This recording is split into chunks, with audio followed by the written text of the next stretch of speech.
지난 시간에 우리가 이제 풍수의 지향점이라는 게 뭐냐, 이런 부분에서 우리가 풍수를 하는 이유는 어떤 땅에 틀을 잡아야 보다 건강하고 행복하게 살 수 있을까? 아니면 또 땅과 인간은 어떤 관계를 설정해야 공존할 수 있을까? 이것도 좋은 땅이란 어떤 곳인가? 또 그런 땅은 어떤 특징을 갖고 있고 또 어떻게 찾을 수 있을까? 이런 것들을 이제 우리가 알아보려고 이제 우리가 풍수를 공부하는 거고 그렇습니다. 예. 그리고 이제 더불어서 뭐 나중에 우리 어르신들의 옛날 생각을 하면 명상터 잡아서 조상님 잘 모셔서 후손들 잘 되게 한다는 그런 부분이 많이 컸었죠. 근데 요즘에는 이제 그 부분이 많이 퇴색돼 가고 이제 화장도 하고 그러다 보니까 이제 그럼에도 불구하고 그러면 조상님의 부분은 그렇더라도 내가 살고 있는 집이라도 좋은 터에서 살아야지만 그래야 내가 건강하고 질병 없이 행복하게 살는 게 하는 지혜를 배워보자 하는 데서 지금 풍수를 하고 있습니다. 풍수지를 공부한다고 보시면 될 것 같습니다. 풍수의 역할을 했었고 이 부모님 효에 대한 부분은 조선시대 중기 넘어서 원래 사대부가 보통 사대부가들이 보통 이 풍수를 공부하고 거기에 이제 따라서 뭐 부모도 모시고 그랬고 일반 속된 말로 상민하고 뭐 그런 사람들은 그런 땅 그런 걸 하지도 않았지 않습니까? 근데 이제 조선후기 들어오면서 좀 조금 살만해지고 좀 부가 축적되고 그러다 보니까 그럼 내 부모도 좀 좋은 데 모셔보자. 그러면서 이제 막 서로 좋은 땅에다 모시면 내가 부자 된다더라. 아니면 양반들 보니까 좋은 땅에 모시더니 계속 양반하더라. 이런 식으로 이제 인식들이 생기다 보니까 그러다 보니까 나도 그럼 한번 양반 돼볼까? 좀 너무 이렇게 신분 상승 좀 해볼까? 그런 차원에서 이제 그런 걸 하다 보니까 부모 잘 모셔야 된다. 좋은 땅에 모셔야면 내가 재산도 늘리고 부도 얻고 명예도 얻을 수 있다더라 하는 부분에 있어서 그런 것이 이제 과해지다 보니까 그런 폐단도 생기고 그랬던 부분이 없잖아 있고 그놈이 이제 계속 지금도 내려오다 보니까 풍수지리는 그냥 조상 묘 모시는 좋은 자리 모시는 거다 한 게 그게 이제 더 크게 이제 작용하고 있다고 봅니다.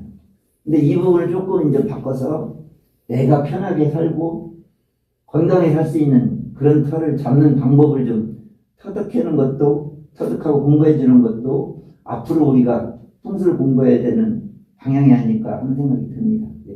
그런 부분을 더 이제 한번 해보고요.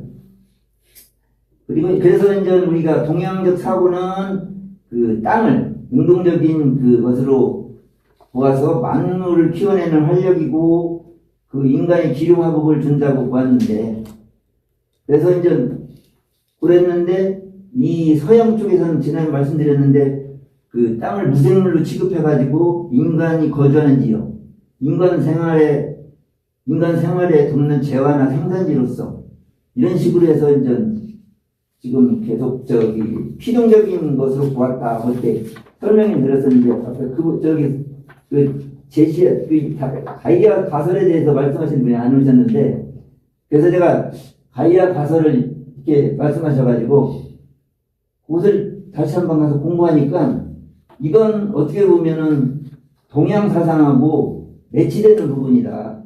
이 가이아 가설이라는 게 지난번에 말씀하신 했던 것처럼 서양에서 있었던 건데 이게 1970년대에 나온 논문이에요. 그리고 가설이기 때문에 아직은 주류에서 이게 인정을 못 받는 이론. 그러나 이 가설이 갖고 있는 의미는 무지하게 커요. 요즘에 보면은 환경 문제라든지 뭐 이런 기후 이런 거 있지 않습니까? 탄소 뭐 이런 그런 부분에서 이 가설을 많이 인용을 해서 이제 쓰고 있는 거죠. 그래서 보면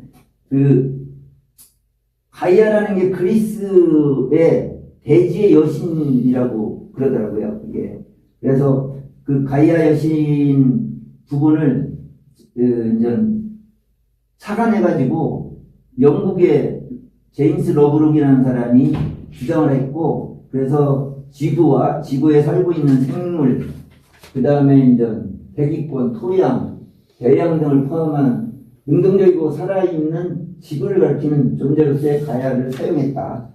그래서 보면은 이게 이 이론의 단순히 이제 이걸 단순하게 기체를 둘러싼 암석덩어리로 생명체를 지탱해주는 암석덩어리로서 생명체를 지탱해주는 것이 아니라 생물과 무생물이 상호 작용하면서 스스로 진화하고 변해가는 하나의 생명체, 유의체임을 강조하는 가설이에요.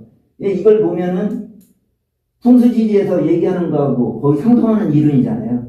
그래서 여기 오셨던 분이 그런 게 있는 걸 알고 있느냐 해서 그런 걸 저도 이번에 이제 하셔서 알았는데, 이 이론은 우리가 동양 사상에서 제가 어떤 생각에 이 동양의 이제 풍수지리 그런 지리학 쪽에 영향을 받아서 이런 것을 제기하지 않았나 하는 생각. 그리고 이제 뭐 또 지난 시간에 그 인간이 생활하는 자연 속에서 그 풍수지리라는 게 양질의 생명 에너지를 공급받기 위해 합리적 선택적 방법으로 사람이 살기 좋은 집터나 사무실 등 생활 환경의 서전을 선택하고, 또한 후손이 조상에게 효도함과 아울러 그 조상으로부터 양질의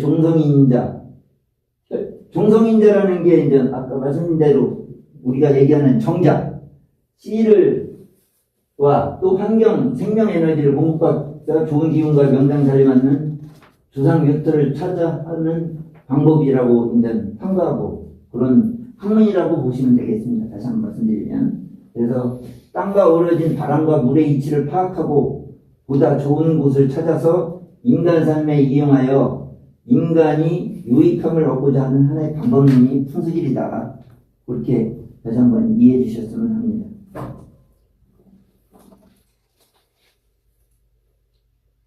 공부하는 이유, 공부해야 하는 이유는 뭐 이걸 다시 말씀드리면, 이게 이제 첫째, 은퇴풍수 관련해서 조상미용 잘 찾는 방법이 하나의 이제 풍수지리의 요체이고, 두 번째는 이제 우리가 일상생활하는 건강지켜인데 양질의 환경 에너지를 받기 위한 집터, 사무실터, 이런 내가 살고 있는 터에 대한 양택, 양기 쪽의 이론을 공부하는 것이 이제 양태풍수로서 이것이 우리가 공부하는 요체라고 보면 되겠습니다. 예.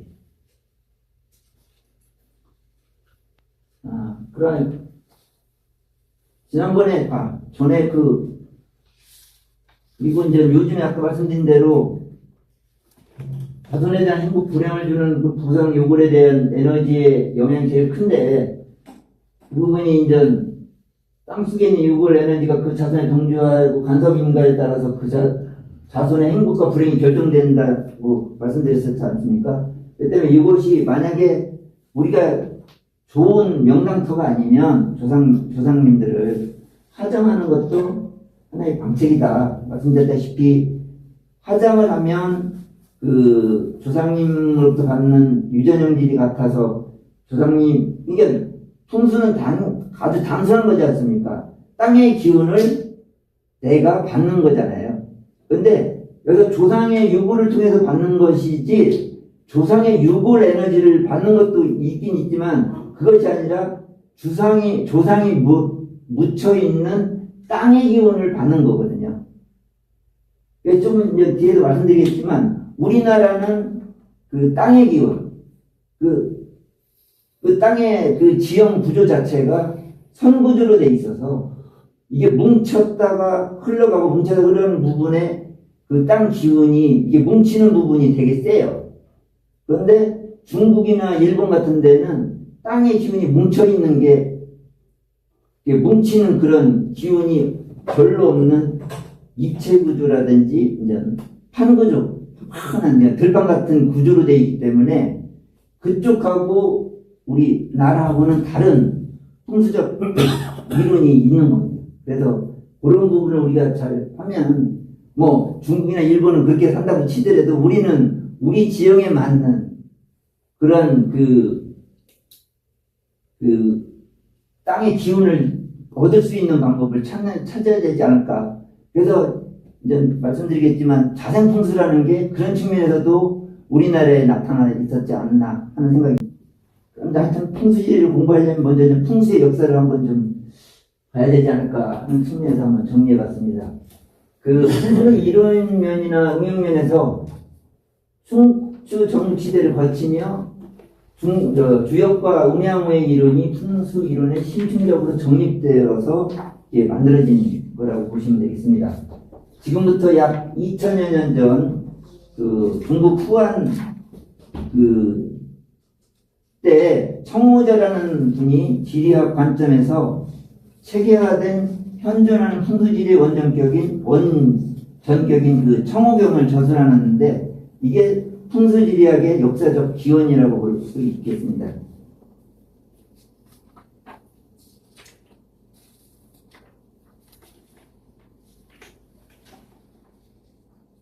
여기서 보면 청호경의 내용은 음양이법과 생기와 또 산의 형상에 대해서 매우 간결하고 문장의 한 구절 한 구절을 기결이나 격업처럼 열개해 놓은 것으로서 뜻을 이해하기 어렵다.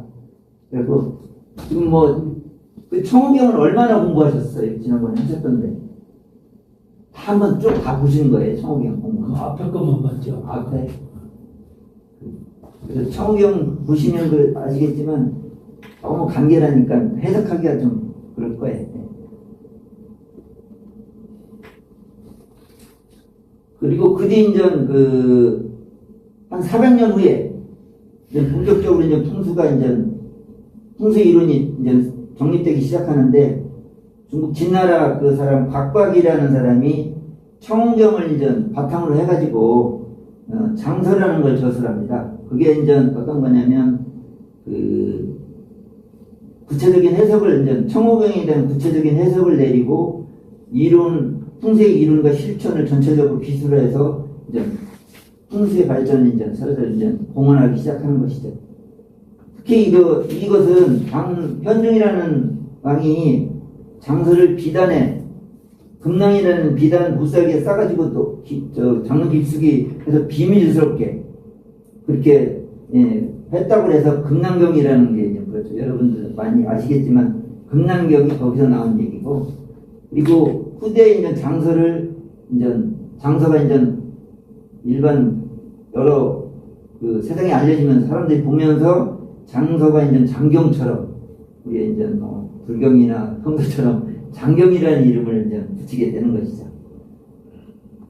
그리고 그 이후로 금낭경을 장실이, 장설, 일행, 홍사라는 그런 학자들이 주석을 달았고, 지금은 중국의 사고전서라는 중국의 모든 고서들을 모아놓은 사고전서라는 서구가 있는데 그 안에 이 장서가 금낭경이 들어가 있고, 또 우리나라 같은 경우에는 서울대학교 규장각에 한 분이 있습니다. 그래서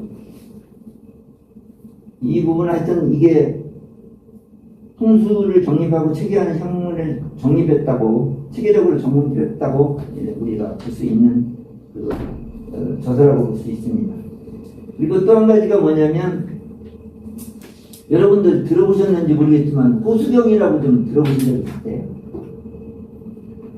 호수경이라고 있는데 이게 거의 금낭경 이전에 있던 것으로 좀 얘기되고 있는데, 한대에 백학이라는 사람이 쓴 풍수 경전으로 우리나라엔 거의 알려져 있지 않은데, 이건 알려진 게 아니라 우리가 좀 요즘에는 좀 덜 관심을 가졌던 분야지 않나. 그런데 내용을 보면은 좀 되게 좋은 내용이거든요. 호수경 내용은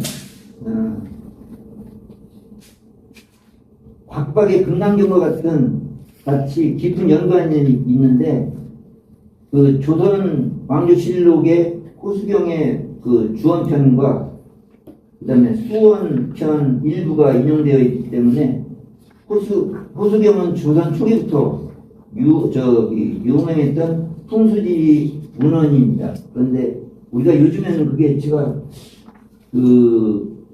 출판된 책을 찾아봤는데 호수경에 대한 책이 한 군데인가 그 공주인데 나오고 지금 저 대전대 강사가 했던 김혜정 교수인가 그런 강사가 그 사람이 그 번역해 놓은 게 하나가 있더라고요. 그래서 근데 이게 호수경을 제가 주목하는 이유는 그 어떤 거냐면 그 금난경의 경문과 전문 금난경이 그 경문과 전문으로 구성되어 있는데 금난경의 경문은 청우경에서 이용한 것으로 알려져 왔는데 그 금난경에 보면 경활 뭐 하면서 이렇게 쭉 내용을 이렇게 쓰거든요. 그 내용을 이제 풀이했는데 그 내용이 청유경보다 오히려 호수경 쪽에 호수경에 있는 내용을 더 많이 포함하고 있다는 점이 좀 이 호수경에 대한 관심을 더 가졌던 것이고 또 호수경은 그 이기론에 관련된 내용도 있어요. 그래서 호수경에는 형기론에 대한 언급과 함께 지침에 대한 설명, 구성, 뭐 팔계, 지침, 득수, 파고 등과 같이 언급하고 있어서 그 호수경은 형세하고 이기론 모두를 중요시하는 관점을 보여주고 있다.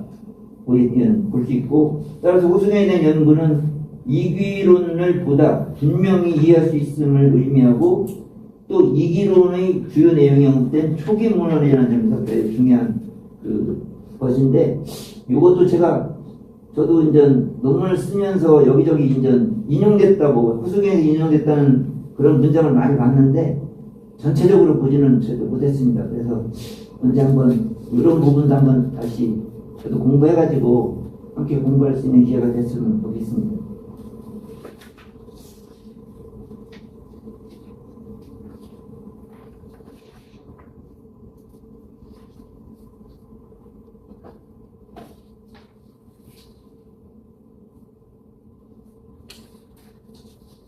그 다음에 이제 당나라 때를 넘어오면서 이제 송나라에 되면서 그 풍수는 더 크게 유행을 하게 되는데 그때 나온 게 이제 양균송, 중문천을 시작해서 외대유, 사지일에 의해서 그 형기하고 이제 형기파라는 게 생겨납니다. 그래서 그 형기파라는 게 그 중국의 강서지방에서 이제 유행했던 거라서 강서파라고도 하기도 하고 형세파라고 하는 그런 그쪽 하나의 이제 그 지형지세를 강조하는 그런 그 풍수 이론파가 생기고 반해서 또 그 송나라 시대의 새로운 철학사주였던 신유학이 부상하면서 생기면서 풍수 이론의 변화와 과정이 겪게 되는데 방위파 이제 그 형세파의 반대적인 개념의 반위파 그 이론이 신유학의 이기와 같은 우주론적 철학 개념을 숭배하면서 이기파라고 변화하게 됩니다. 이기파라고. 그래서 이기파는 중국의 복권 성에서 이제 유기해서 복권파, 뭐 방위파, 이기파라고 했는데 왕급이라는 사람에 의해서 크게 이제 알려지게 됩니다. 이 일은 성계하고 성괴, 별이나 괴를 같은 부분하고 물의 흐름인 수법을 중요시하였으며 그 방위파와 형세파는 달리 방위파는 형세파와 달리 폐철에 의존해서 주로 방위를 따지기 때문에 형세가 뚜렷지 않은 것에는 이 이론이 잘 적용되고 있다. 그런데 나중에도 말씀드리겠지만 형세는 산이 우리나라처럼 산이 많은 데에서는 형세 그 풍수가 많이 이제 활성화되고 일본이나 중국처럼 이제 평야지대가 많은 산 구조로 되어 있는 넓은 평야지대에서는 그 산 맥의 흐름을 알 수가 없잖아요. 그래서 그때는 이제 하늘의 별이라든지 아니면 뭐 이제 괴 같은 걸 해서 나침판에 의해서 이게 이제 자리를 잡고 해서 그런 부분에 이제 서로 널리 유행하는 부분이 좀 달랐다 하는 부분은 있습니다. 그리고 이제 명나라 때 오면은 뭐 지리전서나 지리변정 같은 책이 나오는데 특히 이 시대 그때 이제 서선술 서선계라는 그 형제 풍수가에 의해서 그동안 풍수에 관한 여러 책들을 한 권으로 모아가지고 엮어서 이제 편찬하게 되는데 오늘날 모든 그 풍수지리의 지침서가 되어 있는 인자수지를 이제 저술하게 됩니다. 이 인자수지는 각 항목마다 적당한 신뢰를 들어 높은 것으로 유명한 사람들의 조상묘를 직접 관찰하고 이론과 실제 상황과 일치하는지를 여부를 확인하면서 하는 저술이라고 보시면 되겠습니다. 그리고 그 뒤로 또 조굴봉은 그 여러 이제 또 명절을 통합해가지고 풍수지리를 용열, 사수, 향으로 이제 정리한 지리 5개를 펴내기도 하죠. 그래서 요때까지의 그 풍수 서적이 아까 말씀드린 청호경, 금난경, 이렇게 이제 인자수지, 그 다음에 이 지리오결 이런 부분이 이제 되게 이제 거의 풍수의 교과서처럼 우리도 지금도 이제 사용하고 있는 것이죠. 그래서 이제 우리나라 같은 경우는 이제 그 풍수의 역사를 다시 한번 말씀드리면 중국에서 이제 넘어온 것으로들 많이 이제 알고 계시지만 우리나라에서도 언제부턴가 풍수 사상에 전개되는 는지는 분명히 않지만 우리 고유의 자생 풍수가 발생하고 있었다는 것이 그 역사적 그 기록으로 볼 수 있는데 보면은 삼국유사에 보면은 그 신라 4대왕 탈해왕이 집터를 정해서 그 왕이 됐다는 그런 그 내용이 있고요. 또 보면 또 많이 이렇게 사진을 보셨겠지만 그 왕들의 고운벽화, 삼국시대 그 왕들의 고운벽화에 보면은 사신도가 있지 않습니까? 청룡백호, 주작, 현무 같은 그 사신도라는 게 어떻게 말씀드리면 그 풍수의 그 사신사 관련된 거잖아요. 그런 부분을 그런 부분이 있었다는 것 자체는 그 우리가 이제 우리 말하는 도선 스님이 그 옛날에 통일신라 후반에 당나라에서 이렇게 풍수 이론을 가지고 왔다 하는 이전의 얘기이기 때문에 그 이전에도 풍수 이론이라는 게 우리나라에는 있었다. 그렇게 이제 저희들도 이제 봐야 되지 않나 하는 생각이 듭니다. 그래서 그런 부분이 이제 했고, 그래서 이제 그러면은 이제 그 중국의 풍수 이론이 어떻게 들어왔냐? 그것은 이제 아까 조금 전에 말씀드린 것처럼 통일신라 말기에 그 당시 선종계통의 그 스님들이 좀 그 당나라 유학을 많이 갔는데 당나라 유학 가서 풍수를 배워가지고 와서 그 일반 대중에 포기하는 방법으로 풍수하고 불경을 함께 활용했다. 네. 그런 부분이 이제 그때부터 이제 중국의 풍수 이론이 우리나라에 들어왔고 그 중에서도 이제 도선 스님이 이를 우리 자생 풍수하고 접목하면서 풍수지리를 부음을 집대성한 것으로 이제 저는 보고 있습니다. 그리고 이제 그 도선 스님 이후로 이제 우리가 고대학 시대로 들어오지 않습니까? 그래서 왕건에 이제 그 훈요 10조도 있고 또 그래서 이제 불교 풍수설 우리가 도참 사상이 이제 사회를 이끌어가는 주도 사상이 된 것이죠. 그래서 거기다 보면 풍수라는 게 이제 태조 그 왕건의 그 훈요 10조에서도 볼 수 있고 그리고 이제 풍수는 주로 승려가 고려 시대에는 주로 승려들이 이제 담당하게 되는데 그 대부분이 그 도선의 후계자라고 후계자임을 자처하면서 도선의 저술인 이제 비기에 의해서 자신의 주장들을 펼쳤죠. 그래서 대표적인 인물이 그 묘청의 그 서경천도 주장설이 있고 그 다음에 이제 공민왕 때 승려 보우 스님이 한양천도를 좀 주장하셨었고 신도는 있었잖아요. 신도는 그 충주천도설을 이렇게 또 주장했었다고. 그래서 그 스님들이 풍수에 대한 그 이론들을 많이 이렇게 습득하고 계셔가지고 그게 이제 자기가 좀 어느 정도 권력이 되면 그런 부분에 그래서 여기서 보시다시피 다 도읍지 이런 그런 것이지 조상에 대한 부분은 그렇게 이제 언급된 부분이 그렇게 많잖아요. 기록에 보면. 그래서 이때는 주로 양기 양택 쪽이 풍수 이론의 주를 이루었다. 제가 아까 말씀드린 것처럼 그런 부분이 있다고 이제 봐도 되지 않을까 하는 생각이 듭니다. 그런데 이제 그리고 나서 이제 그 후에는 또 나홍 선사하고 무학대사가 이제 그 조선의 태조 이성계하고 이제 그 합작을 해서 합해가지고 이제 그 조선 개국을 하는 일종 공신이 되는 부분도 있지요. 그래서 조선시대에는 불가에서뿐만 아니라 육가에서도 많은 풍수 명사들이 나왔으며 그리고 태조 이성계는 조선 개국이 성공하자 그 정권 찬탈의 당위성과 민선 수습을 위해서 풍수설을 이용하기도 했다. 이게 이제 기록이 있고요.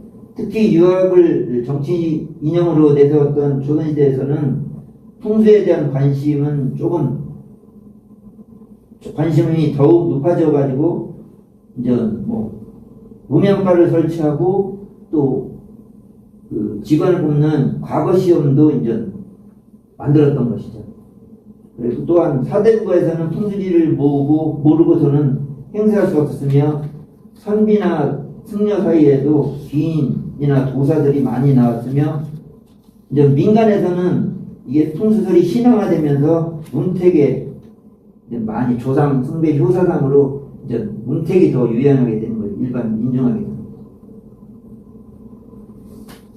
그래서 보면 그 조선 시대는 뭐 이제 요즘에 뭐 관산도 가보셨겠지만 그 조선 시대의 그 양반들의 그 조상 묘들을 보고 또는 고려 시대 묘들을 보면 거의 그 이제 그 풍수 그 원리에 의해서 쭉 모셔놓고 더 커지고 그리고 그들만의 그 이제 더 부와 명예를 얻기 위한 그런 그 도구로서 이제 풍수가 이용되었는데 아까 말씀드린 대로 조선 후기에 들면서 일반 대중들도 거기에 이제 부와 명예에 대한 그런 개념이 조금 먹고 살만하니까 그런 대한 이제 생각도 생기고 그러다 보니까 이제 조선 후기에 들면서는 이제 풍수지리의 그 회단들이 설설 나타내게 된 것이죠.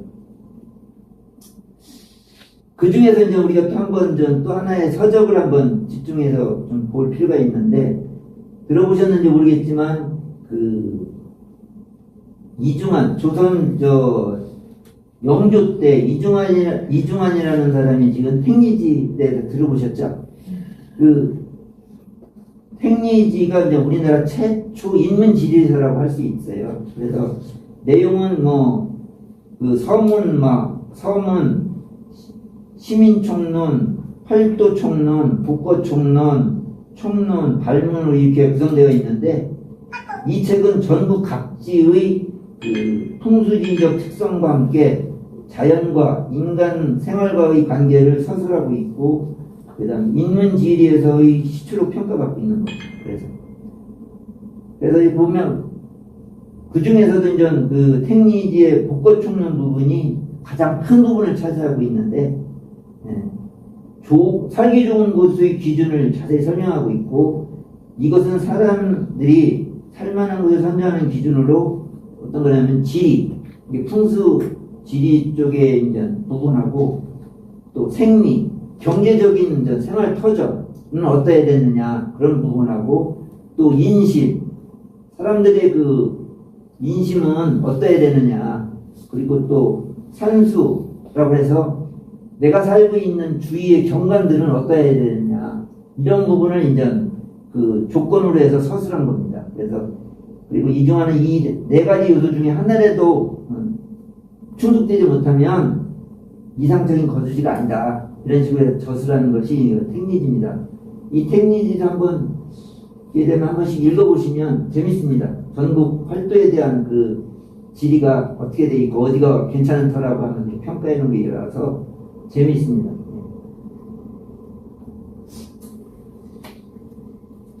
그러나 이제 그 후기에 이제 그리고 나서 또 나왔던 책이 들어보셨겠지만 살림경제란 홍만선이가 저술한 살림경제라는 거 있는데 살림경제 안에 상택지라는 그런 부분이 이제 풍수적인 그 내용이 서술되어 있고 또 서유구가 저술했던 임원경제도 복가라고 해서 주택 선정과 건축 부분에 대해서 그 내용을 논하고 있어요. 그래서 보면 조선시대에도 풍수 이론에 대한 부분은 그렇게 그 나오는 서적들이 없지만 뭐 비기나 이런 걸로 되어 있지만 인문 서적으로서는 택리지라든지 살림경제라든지 임원경제 그런 것을 통해서 풍수 그런 내용들이 많이 이제 커졌다 하고 볼 수 있겠습니다. 그러나 이제 풍수지연의 의족이 너무 지나쳐가지고 이제 우리 사람들의 생활 수준이 조금 들으면서 거기 풍수에 대한 욕구들이 많이 지면서 명당을 찾아 부모를 묻어 부귀영대를 하려는 이기적인 방법들이 이제 팽배하면서 묘지를 둘러싼 그 폐단도 많이 심해진 거죠. 그래서 우리가 한번 영화에도 나온 것처럼 명당에는 영화에서도 봤지만 이제 뭐 흥성대원군은 자기가 이제 그 자손들을 왕을 만들기 위해서 저쪽에 가야산 밑에 그 남면금녀 옛날 그 절터를 갖다가 그 불태워가지고 저 조상을 갖다 모시고 했던 부분이 그런 게 하나의 그 조선 후기에 이제 하나의 폐단이라고 보시면 될 것 같습니다. 하지만 그래서 정약용이나 뭐 박제가 등은 그런 그 풍수의 폐단을 막 자기들 저서를 통해서 막 지적하기도 하고 그랬던 것 같아요. 네. 그리고 근대 이제 들어오면서 계몽파들이 좀 풍수지리를 이제 크게 비판하였고 일제 이제 반정기에는 이걸 일제 그 일본 애들이 이걸 이제 풍수를 미신으로 규정했던 거예요. 미신으로 이제 바꾸는 거죠. 그동안에는 우리가 좋은 명당터에는 왜냐? 그래야지만 한국 그 우리나라 뭐 땅 기운을 어느 정도 막 누르고 하여튼 흩어지게 해야지만 우리 국민들의 이제 기운도 좀 죽지 않겠냐 하는 하나의 그 통치 그 관점에서 그런 것을 이제 했는데 그럼에도 불구하고 이제 풍수를 이제 그런 관점에서 이제 어떤 것을 했냐면 보면 명의열지맥을 자르기도 하고 고기 같은데 막 그다음에는 우리가 알다시피 명산에다가 이제 새말뚝도 받고 하는 행위를 일본 애들이 했던 거죠. 그 전에 이제 그 풍수라는 게 이제 일본도 그 본토보다는 저 오키나와 쪽에서 이제 거기는 풍수를 저쪽 그 대만과 저쪽 그 북건성 쪽을 통해서 들어왔대요. 그래서 그리고 그 묘지보다는 그 양태 쪽을 많이 그 따졌던 그런 풍수를 좀 널리 그 유행시켰고 그래서 그 일본 사람들도 그 풍수에 대한 중요성을 알았던 거죠. 그래서 한국에 대한 풍수를 파악해야지만 자기들이 통치하는데 좋지 않을까 하는 그런 관점에서 이제 그런 작업을 했던 거고 그래서 그 보면은 우리가 많이 들어보셨겠지만 조선 총독부에서는 그 식민지 통치 자료를 얻고자 전국적인 행정력을 동원해 가지고 총독부 축탁으로 있었던 무라야메 지준을 통해서 그 조선의 풍수에 대한 방대한 자료를 수집해 가지고 그 책으로 엮었는데 그게 바로 조선의 풍수죠. 조선의 풍수라는 책을 저술했고 이 책은 비록 순수한 연구 목적은 아니더라도 우리나라 최초의 풍수에 대한 전국적인 조사로 오늘날 한국풍수지리연구에는 좋은 자료를 지금 쓰고 있는 거죠. 그래서 여기 계신 분들도 기회가 되면 조선의 그 풍수를 한 번씩 이렇게 한번 읽어보시는 것도 괜찮습니다.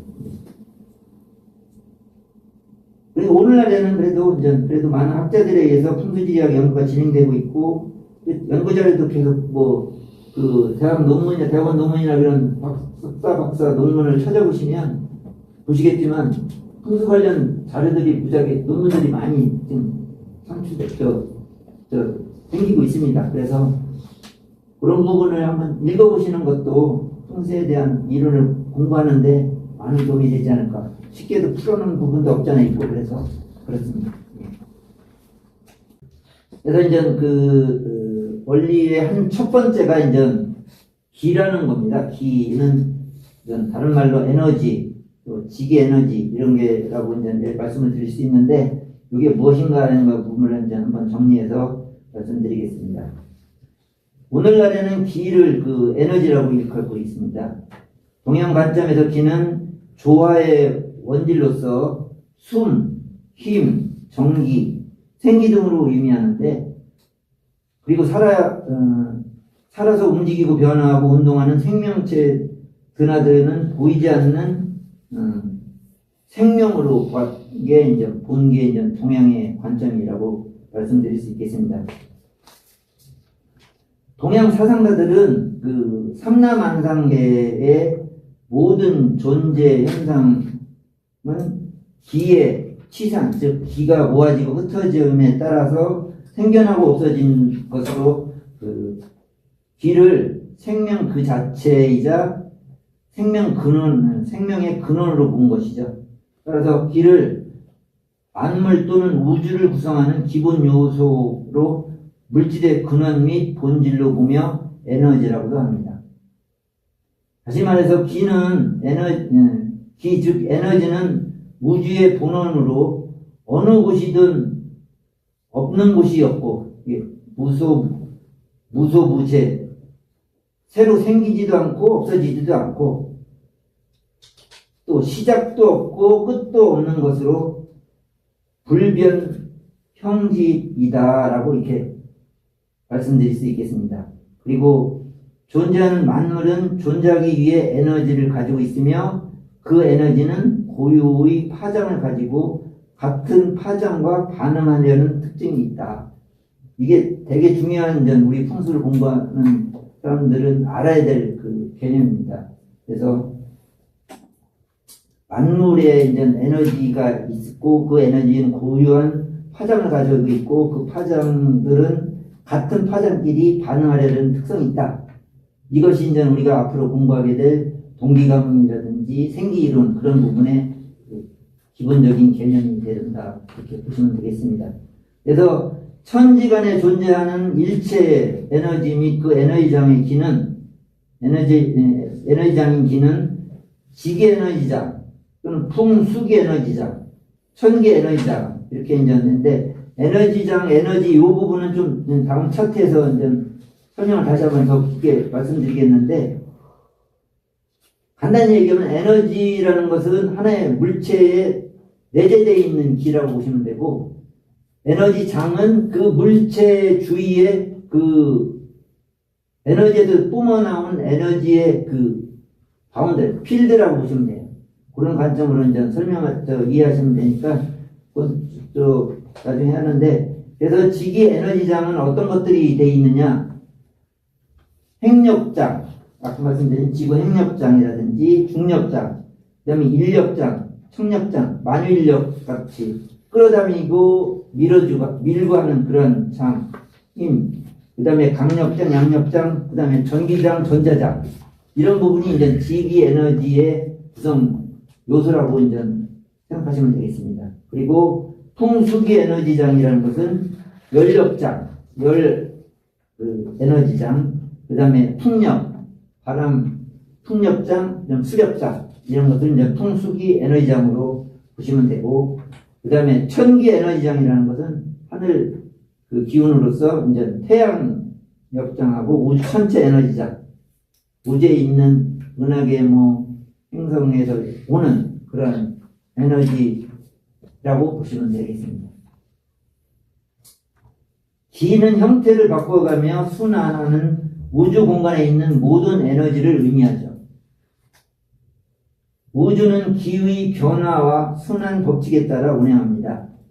기가 뭉치면 물질이 되고, 기가 흩어지면 에너지 상태가 된다. 다른 말로 표현하면 기란 세상의 모든 현상 세계나 보이지 않는 세계를 이루는 근본 인자인 동시에 사물이 각자 보유한 형질과 성질대로 이루어진 형상과 성질대로 이루어지고 변화하는 그 근본적인 힘이다. 이렇게 보시면 되겠습니다. 이것을 미국의 아인슈타인 그 상대성 이론에서 따져보면 에너지 E와 질량이라는 것을 물질로 보는 거거든요. 질량, 물질과 관계식에서 에너지 E는 질량과 C 자승, 강속도 자승으로 이게 이제 우리가 표시하고 있잖아요. 상대성 이론에서. 그래서 이것처럼 그 물질의 종류가 수만 가지가 존재한다면 각 물질에 대응하는 에너지도 수만 가지가 된다. 이렇게 이제 이해를 하는 것이죠. 그래서 각 물질마다 에너지는 각각 고유하게 존재한다. 고유한 걸로 존재한다. 같은 게 없다. 이렇게 이해할 수 있습니다. 네. 그래서 이제 계속 이제 읽으면서 말씀드리면 기란 무엇인가라는 말은 생명이란 무엇인가라는 말과 맥을 같이 한다. 그리고 생명이 어디에서 어떻게 생겼는가를 알기 위해서는 우주가 어떻게 생겼고 그것이 어떻게 진화해 왔는가를 알아야 하는 게 이제 문제이다. 따라서 기, 생명, 우주는 같은 차원의 것이며 모두 전체라고 볼 수도 있다. 이를 인간에 국한하여 설명하면 인간 생명은 육체와 정신의 이원적 복합적 존재 현상이고 생명을 가능케 하는 생명 에너지는 힘과 기로 두 가지로 이제 짝을 이루고 있다.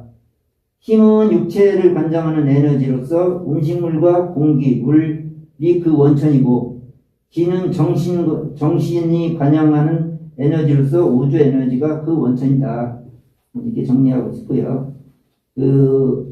서양의 과학은 물질을 기반을 두고 그 영양과 힘 쪽으로 연구를 하였고 동양의 의학과 제 학문은 기라는 정신 에너지에 기초하여 인간과 우주를 이해하려고 하였다. 그러나 물질인 동시에 비물질이며 보이는 것과 보이지 않는 것이 하나로 이루어진 세계가 바로 기세계다. 이게 제가 이제 공부했던 부분을 이렇게 좀 정리하고 있습니다. 예. 한편 기에서 이제 중국에서 기자가 본격적으로 나타난 것은 학자 간의 여러 설이 있으나 대체적으로 춘추 전국 시대의 것으로 알려지고 있어요. 그래서 공자의 논어만 하더라도 기가 나오는 곳은 네 곳밖에 없고 노자의 도적등에도 세 곳밖에 되지 않는 만큼 기가 많이 사용되지는 않았다. 옛날에는. 그러나 이제 주역의 음양 사상과 기 사상은 떼놓을 수 없는 관계에 있는 만큼 중용에서는 그 기의 사상 연원을 주역에서 찾는 것이 그것은 또 하나의 방법이다. 이렇게 이제 말씀드릴 수 있겠습니다. 그 만물 생성의 원리와 생명에 관한 저 기를 적용한 동양 사상은 태극에서 하나의 기가 나오고 그 하나의 기가 둘로 나눠져서 음양이 생기고 또 그 둘인 음과 양이 서로 조합을 이루면서 세 번째 화합체인 사상이 생기고 그 세 번째 화합물에서 다시 만물이 나오게 된다. 그건 우리가 이제 그동안 뭐 배우신 분들 있겠지만 그 음양이 이렇게 8개 64 그래서 이렇게 쭉 괴가 만들어지는 과정을 이해하시면 이 부분 이해하실 거라고 생각합니다. 우리가 사용하는 말 중에 기는 알게 모르게 우리 생활에 많이 속해져 있다고 이제 할 수 있는데 생과 사에 직접적으로 깊이 관여하고 있으며 호흡으로 해석되는 공기, 하늘의 기인 천기, 땅의 기인 지기, 외 수기, 전기, 생기, 분위기, 살기, 사기, 음기, 양기, 이렇게 이제 향기 뭐 이렇게 해서 기자 들어가는 그 단어 자체가 우리 일상생활에 많이 있다. 이렇게 보시면 기가 어떤 의미인지를 이제 이해하지 않을까 하는 생각이 듭니다. 그래서 우리 일상에 접하는 그 모든 것들이 기와 관련된 것이며 우리 인간은 태기가 있어서 새 생명으로 잉태되었다가 생기가 끊어지면 끊어지거나 사기가 온몸에 퍼지면 이 세상과 인연을 끝나는 것이다. 이게 바로 기로 시작해서 기로 끝나는 거다. 이렇게 설명드릴 수 있겠습니다. 동력이기 때문에 기라는 게 동력이잖아요. 네. 동하는 기라는 느낌, 동력. 그러니까 모든 동하는 것은 모든 게 나타내는 건 기란 말이죠. 그러니까 우리 일상생활 언어에서 예. 쓰는 기자가 많은데 그게 그런 의미다라는 것으로 이제 이해를 하는 게 그러니까 맞다 이렇게. 기가 약해져. 네. 기가 끊어지면 뭐 언어도 안 나오잖아요. 이제 그 다음에 이제 일상에 쓰는 기에 대한 서술을 쭉 해놨는데 읽어보시고요. 네.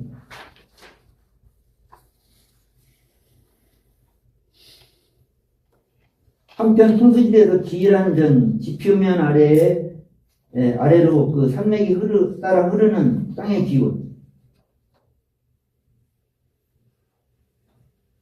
즉 땅의 생명력인 지기, 수기, 풍기,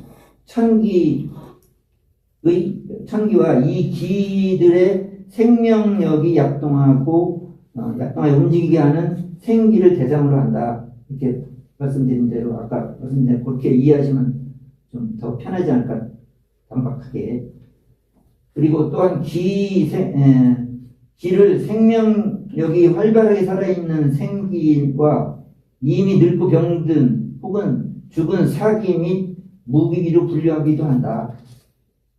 요 부분은 이제 조금 이제 우리 이제 저기 유학을 공부하신 어른하고 조금 나중에는 이제 다른 의견이 될 수 있는데 제가 공부한 이 그 생기, 사기, 무기 이 부분이 이제 조금 그 새로운 관점에서 저희들은 이제 이 공부를 하면서 그 했던 부분이라서 그 부분에 대한 것은 조금 이제 나중에 그 설명을 드리는데 한번 예를 한번 들어보면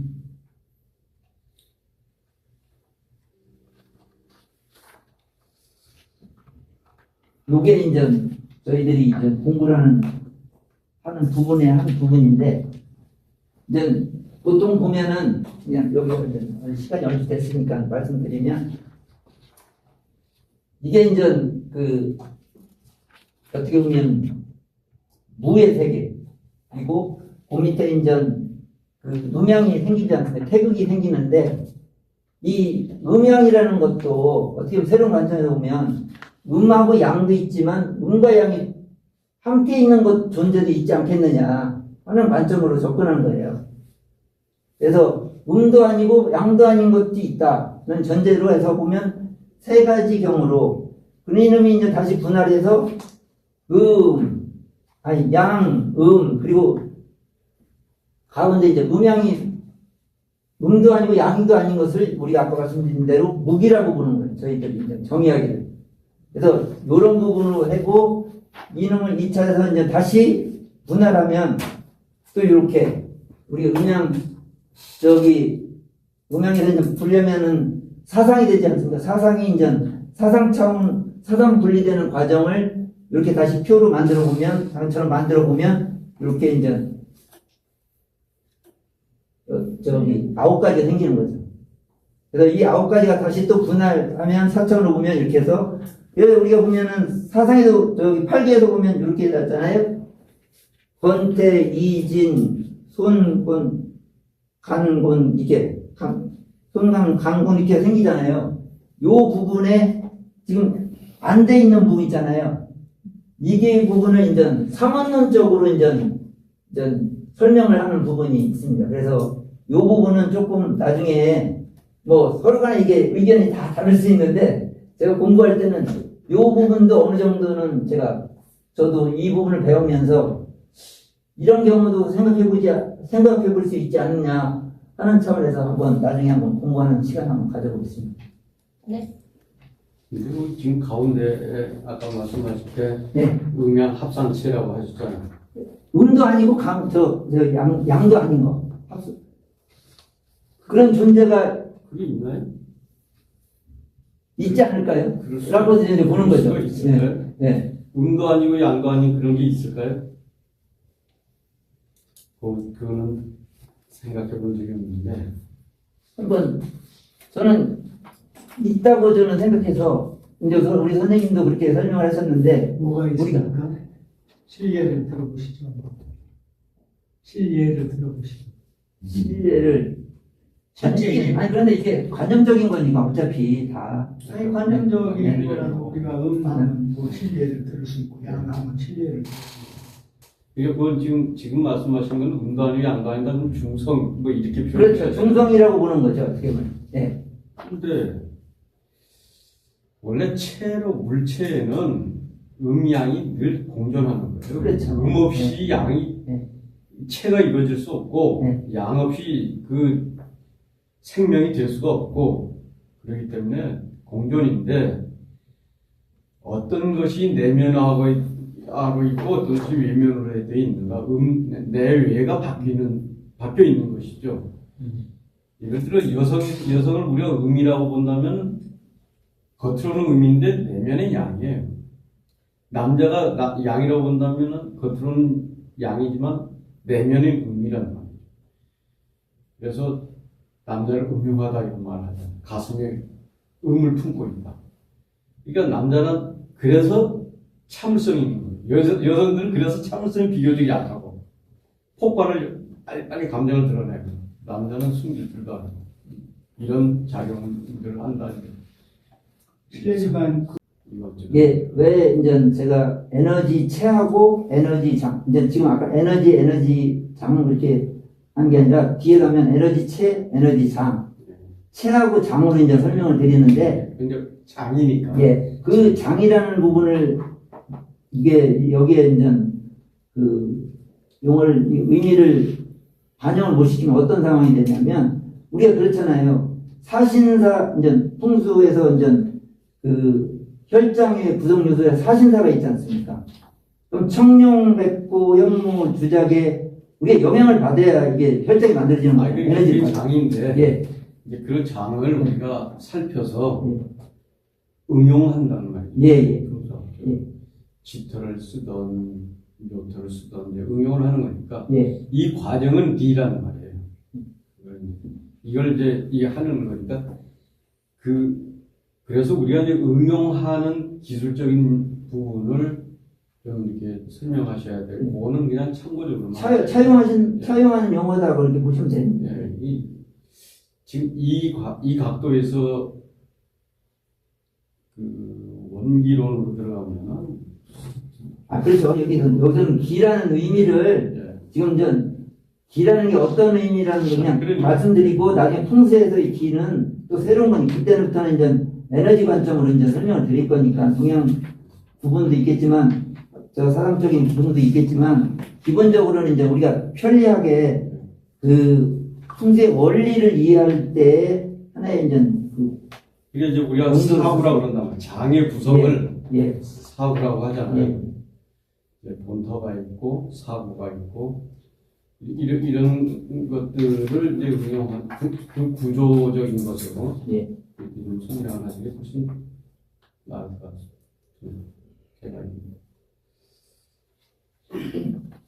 오늘은 여기까지 하고요. 예. 다음 시간에 이제 아까 조금 전에 말씀하셨던 에너지 체, 에너지 장 원리에 대해서 다시 한번 말씀드리겠습니다.